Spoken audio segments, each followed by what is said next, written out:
jolde e wendu tawami ɗon janngo yo sur jungo makko yo sur ɗemgal makko illa fima yambagi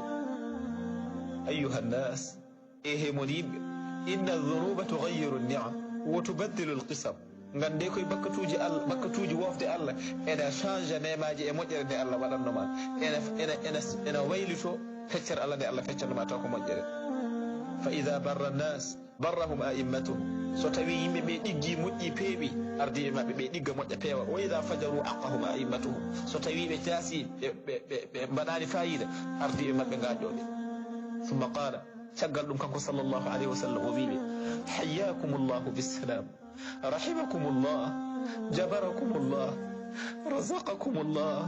nasarakum llah rafa'akum llah awakum llah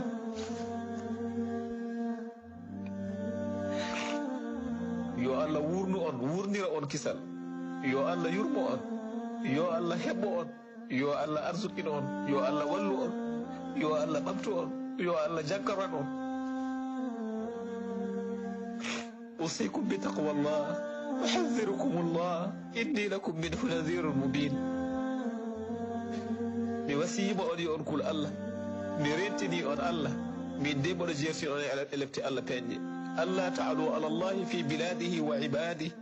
woto mawnikino ɗe e dow Allah woto mawnikino ɗe woto tawno ɗe e Allah e jiyaɓe Allah e leydi Allah fa innahu qala li wa lakum tilka ad-daru al-akhiratu naj'aluha lilladhina la yuriduna 'uluwan fi al-ardi wala fasada wal 'aqibatu lil muttaqin Allah wiino bi haalani kam haalani onono fof tilka ad-daru al-akhirah unji oɗo galle l'akhara naj'aluha lilladhina la yuriduna 'uluwan fil ard min mbaɗani ɗum ko ɓen ɓe jiɗa ɓurnade e mawnikinade e dow leydi ndi wala fasadan ɓe gona bonnoɓe leydi wal 'aqibatu lil muttaqin faqama rajul gorkajo goto ummi e nder sahabaɓe fa qala ya rasulallahi mata ajalu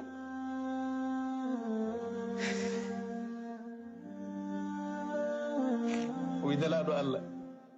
holno jogorɗa mayde fa qala ya akhi dana alfiraq walmunqalabu ila Allah wa ila aljannati almawa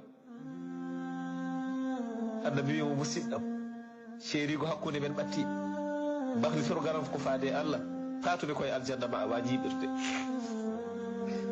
sahabaɓe ɓe min mbi man yugassiluka ya rasulallah o wi ɓe bindelaɗo Allah hollotowoma qala rijalu ahli beyti qila fa biman yukaffinuka qala bi thiyabi wa in shi'tum fi thiyabin bayad e mbimo hollotowoma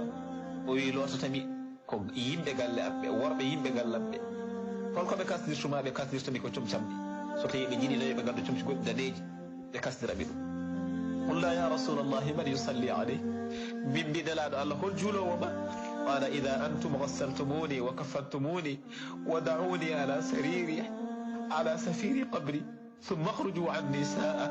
fa inna awwala man yusalli alayya jibril ثم ميكائيل ثم إسرافيل ثم ملك الموت ومعه جنود الملائكة ثم ادخلوا علي أفواجا فصلوا علي وسلموا تسليما ثم ليبدأ بالصلاة علي رجال أهل بيتي ثم نساؤهم ثم أنتم واقرأوا علي السلام على من تبعني من ديني من يومي هذا إلى يوم القيامة إبن الله هل جولو وما ستي من جولو هل قرطولو o wi so tawi on looti kam on kasni kam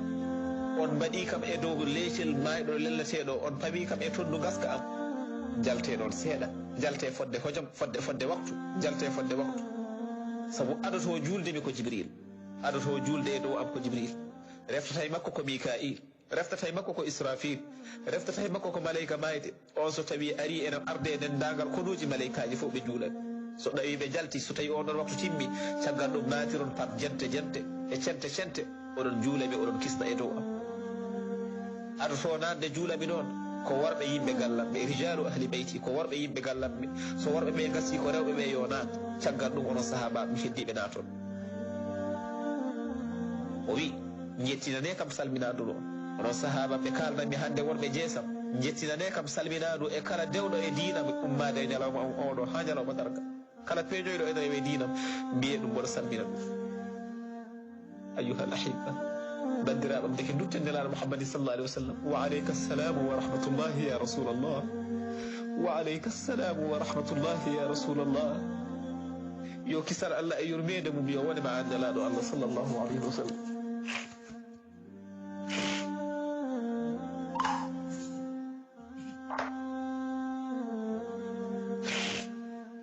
يما عائشة رضي الله عنها ومهال أوي لا يقبض نبي حتى يريه الله مقعده في الجنة ويخير هاي النبي قوة تمتاك وانكي ممتمتاك سوانا الله خلا قال لهم تو الجنة كدما الله سمنا تو nder annabi sallallahu alaihi wasallam Musa Allah o ɓeydima tampinde mo yimma Aisha ne haala o wi omo leli e dow koyɗam kanko sallallahu alaihi wasallam Jibrilu naati hongi tintini holde Allah nde Jibrilu ari annabi sallallahu alaihi wasallam yo man o ko holi yo qala Jibril qala wa man ma'ak qala akhuka malakul maut annabi sallallahu alaihi wasallam holi garno o Jibril wi ko min o wi mo holmo gonduɗa o wi gondumi koye musidɗo ma malayka ma ide fa hal ta'dhanu lahu ya rasulallah beela aɗa yamiramo yonata andelaɗo Allah seydna Jibril wimo inna allaha ba'athani ilayka yukhayyiruk min de ko Allah nelimi faade maɗa joni joni o omo sumnuma in aradta khuludan khalladak wa in aradta dhahaba ilayhi faqad arsala ilayka malakul maut Allah wi kam yomi sumde yomi namde so tawi jiɗɗa ko heddade o hedduma so tawi jiɗɗa ko yaade to makko o nelanima o neli faade maɗa malayka maɗa annabi sallallahu alaihi wasallam ya akhi ya Jibril qad ishtaqtu ila rabbi fad'uhu ilay annabi sallallahu alaihi wasallam musidɗam Jibril min mi yewni joomam wi malayka maɗa yo am fada'a malakal maut Jibril noddi malakul maut يما عائشة رضي الله عنها إلى هالا فرأيت رسول الله صلى الله عليه وسلم قد أغمض عيناه وأنت تجيب النبي صلى الله عليه وسلم إلى مؤمن ورفع يده إلى السماء ومبت جود مكفى السماء